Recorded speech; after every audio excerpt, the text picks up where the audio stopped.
지난 15일에 미국 트럼프 대통령이 알래스카 앵커리지에서 러시아의 푸틴을 만났습니다.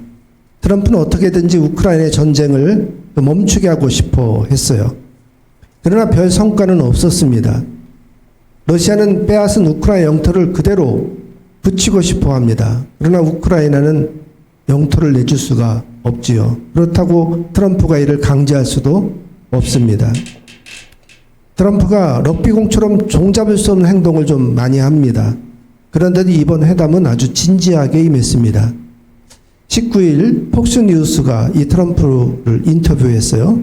왜 우크라이나의 평화를 위해서 힘쓰는지를 물어봤습니다. 그랬더니 이 전쟁을 멈추게 만들면 자기가 천국 갈 수 있을 것 같아서 그런다는 거예요. 일주일에 7,000명씩 죽는 이 전쟁을 막아서 목숨을 살리고 싶다. 난 정말 밑바닥까지 떨어졌다. 하지만 평화협정을 맺게 만들면 그 공을 인정받을 수 있을 것 같다. 또 트럼프는 지난 2023년 선거 유세 때 이런 말도 했습니다. 내 부모님이 지금 천국에서 나를 내려다보고 계신다. 엄마는 100% 확신하고 아버지는 100%는 아니지만 거의 가깝다고 생각한다. 지난 여름에 총알이 자기를 비껴나갔을 때 죽음을 생각했다. 그래서 자기의 79세 생일 축하가 그렇게 달갑지가 않다는 거예요. 만약에 내가 천국에 간다면 우크라이나의 평화를 찾아준 게 그 이유가 될 거라고 말했습니다. 하지만 트럼프는 천국 가는 방법을 잘못 알고 있었죠. 엉터리 크리스찬이에요. 천국은 공을 세우고 착한 일을 많이 해서 인정받고 가는 나라가 아닙니다. 천국은 오직 예수 그리스도를 구주로 믿어야 가는 나라입니다. 트럼프가 막무가내인 것 같아도 권력의 힘을 잘 알고 있었어요. 뉴욕타임즈는 트럼프가 이렇게 깊이 성찰하고 자기를 낮추는 게 참 이례적이다. 이렇게 말했습니다.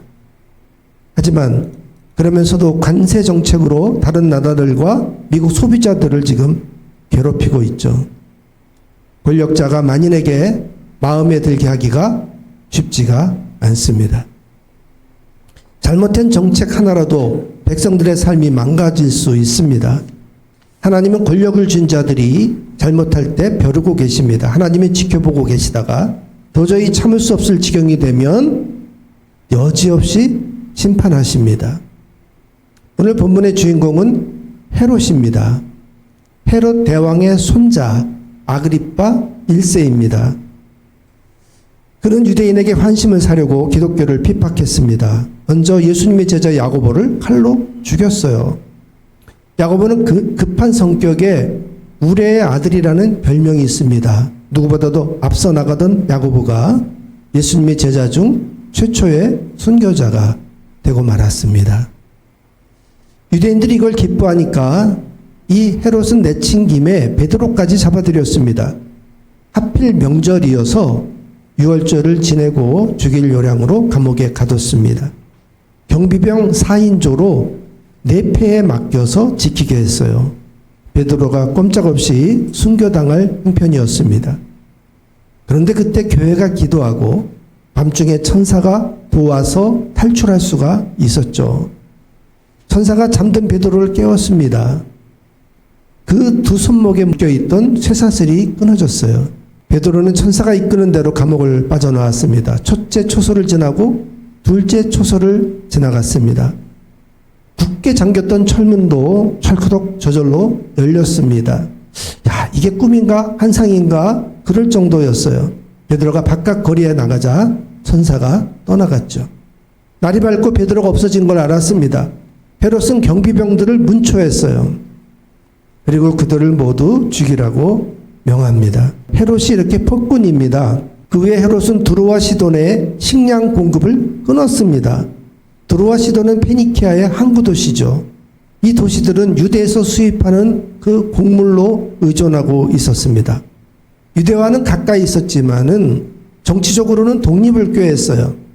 그래서 헤롯이 이들의 저항에 경제 제재를 가하게 된 것입니다. 결국 생존을 위해서 이 헤롯에게 굴복할 수밖에 없었죠. 굴욕이었지만 헤롯의 신하 블라스도를 통해서 화친을 청했습니다. 이 블라스도는 헤롯의 침실을 맡은 최측근 신하였던 거죠. 헤롯이 날을 잡아서 왕복을 입고 단상에 앉았습니다.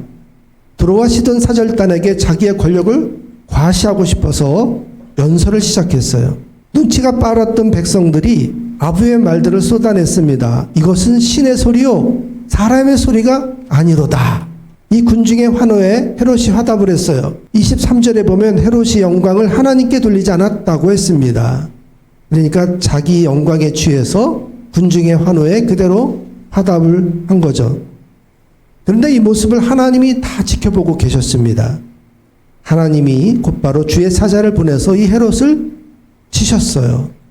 성경에 보면 헤롯이 벌레에게 먹혀 죽었다고 했습니다. 벌레로 번역한 이 스콜렉스라는 단어는 원래 나무를 파먹는 벌레 그런 뜻이에요. 사람의 질병을 칭하는 의학 용어가 아니었습니다.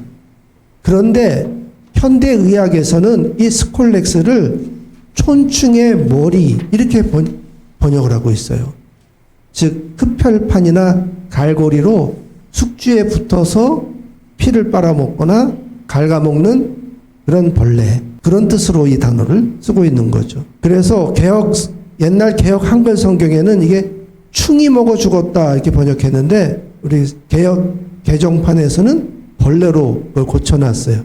근데 제가 생각할 때는 충이 즉 기생충이라고 이렇게 번역하는 게 더 가까운 번역이 맞겠다 그런 생각이 듭니다. 역사가 요세푸스라는 사람이 유대 고대사 19권에 이 헤롯 아그리빠의 죽음을 아주 좀 자세하게 써놨어요. 아그리빠가 가이사라에서 열린 축제에 화려한 은옷을 입고 나타났을 때 사람들이 그를 신이라고 칭송하자 그 영광을 받아들이는 순간 배에 극심한 통증을 느끼고 닷새 만에 죽었다. 이렇게 적어놓은 거예요. 기생충이든 벌레이든 주요 장기를 파고들었던 거죠. 헤롯이 돌연사했습니다. 성경은 헤롯이 사도들을 죽이고 권력에 취해 교만이 하늘을 찔렀기 때문에 하나님이 심판하신 거라고 적었습니다. 신으로 떠받들여졌던 왕이 한갓 벌레에게 먹혀 비참하게 죽었습니다. 어떻게 죽었는가? 그걸 가지고 그 사람의 인생을 평가할 수는 없어요. 초기 기독교 때 수많은 순교사들이 대부분 비참하게 죽었습니다.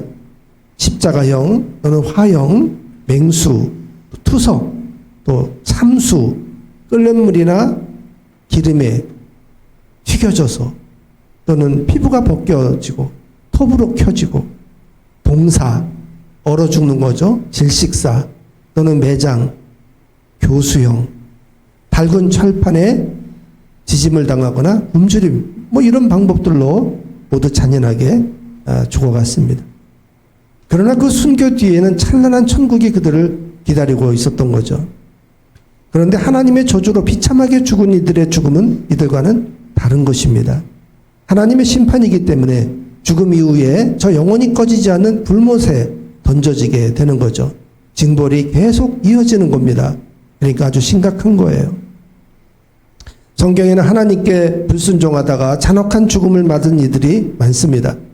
특히 아합의 왕비 이세벨이 창문에 던져져서 떨어져 죽었어요. 그 떨어질 때 피가 사방에 흩어졌다고 돼 있어요. 그때 예후가 탄 말이 그 말발굽으로 그 시체를 짓밟았습니다. 그리고 그 시신을 개들이 와서 뜯어 먹었어요.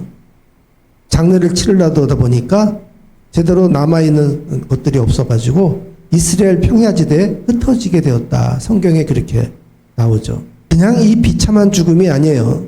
하나님의 선지자 엘리야가 엄중하게 이것을 경고했더랬습니다. 아방이 이세벨의 사주로 나봇을 죽이고 그 포도원을 빼앗았을 때 그때 엘리야가 아합에게 이렇게 말했어요.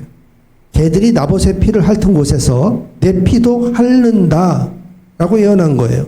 그리고 이세벨에게도 개들이 이스라엘 평읍 곁에서 먹을 거다. 예언한 그대로 된 거죠. 이들의 죽음은 바로 하나님의 저주였던 것입니다. 하나님은 우상 숭배를 이어간 북이스라엘 왕들의 똑같이 예언자들을 보내서 경고하셔요. 주로 여호와를 노엽게 하였은즉 내 집을 쓸어버리겠다. 여로보암의 집같이 되게 하겠다. 성읍에서 죽은 즉 개가 먹고 들에서 죽은 즉 공중의 새가 먹으리라. 주로 이런 저주들이었어요. 과연 여로보암의 아들 나답은 바하사에게 암살당했습니다.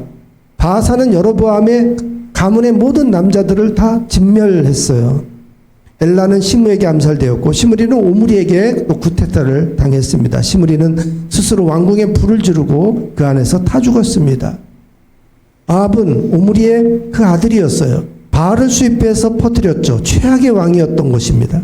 예후 가민의 스가랴는 살룸의 반역으로 백성 앞에서 살해당했습니다. 그 살룸도 므나헴에게 살해당했습니다. 므나헴의 아들 부가히야도 베가에게 암살당했습니다. 베가는 호세아의 반란으로 죽었습니다. 호세아는 아시리아에게 멸망당해 북이스라엘의 마지막 왕이 되고 말았죠. 이처럼 북이스라엘 왕들은 끊임없이 구테타와 암살로 죽었습니다. 이것은 우상 숭배를 하고 하나님을 떠났기 때문입니다. 예언자들의 경고와 그 예언을 더 무시했습니다. 엄중한 하나님의 말씀을 우습게 여겼습니다.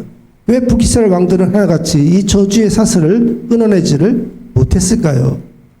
남유다의 왕들이 북이스라엘 왕들보다는 조금 낫기는 하지만 크게 다르지 않습니다. 아비암은 병으로 죽었습니다. 여호람은 형제들을 죽이고 상자가 빠져나와 죽었습니다. 요아스는 우상을 섬기다가 신하들에게 죽임을 당했습니다. 아마샤도 우상을 섬기다가 백성에게 죽임을 당했습니다. 우시아는 교만하게 제사장 일을 하려고 하다가 나병에 걸렸습니다. 아하스는 자녀를 불태운 악행을 저질렀습니다.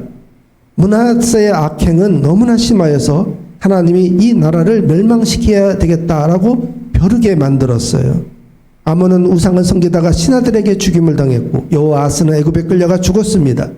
여호야김은 바벨론에 끌려갔습니다. 여호야긴도 아버지처럼 바벨론의 포로가 되었죠. 마지막 시드기 왕도 하나님의 말씀을 무시하고 악행을 저지르다가 남유다가 바벨론에 멸망당하게 만들었습니다. 유다 왕 중에 다윗, 요담, 히스기야 정도만이 하나님을 제대로 섬겼다고 말할 수 있습니다. 그래서 보면 잘 사는 것보다 잘 죽는 게 더 어렵습니다. 더 힘든 일이에요. 성경의 가장 복된 죽음은 수명대로 살다가 기운이 지나여 그 열저에게로 돌아갔다 하는 것일 것입니다. 바른 삶과 어긋난 삶은 한 끗 차이입니다. 제가 며칠 전에 교회를 나서는데 길 앞에 바카스 빈병이 딱 세워져 있는 거예요. 그 옆에는 그 뚜껑이 또 있고요. 참 얌체짓이죠. 그런 짓을 하면 불특정 다수에게 쓸데없는 저주를 받게 됩니다. 이런 저주들이 쌓이면 결국은 그게 쌓이고 쌓이다가 오늘날 하나님의 심판으로 이어지는 거예요. 그러니까 항상 뒷마무리 잘하고 살아야 됩니다. 조금만 수고해도 저주가 축복으로 바뀔 수 있습니다. 아주 조금만 마음을 써도 고마워합니다. 남이 수고하는 걸 보면 거듭시다. 남이 힘들어할 때 손을 내밉시다. 말 한마디로도 그의 마음을 위로해 줄 수 있어요. 힘이 되어 줄 수 있어요. 그러니까 고마워합시다. 칭찬합시다. 기꺼이 박수 쳐주고 기왕이면 환호까지도 해 줍시다. 이게 뭐 이렇게 어렵나요? 그런데 그거 하나로도 세상이 환해지는 것입니다. 두루 살펴야 이런 게 눈에 들어와요. 이게 눈에 살피지 않으면 뭐가 필요한지 모르게 됩니다.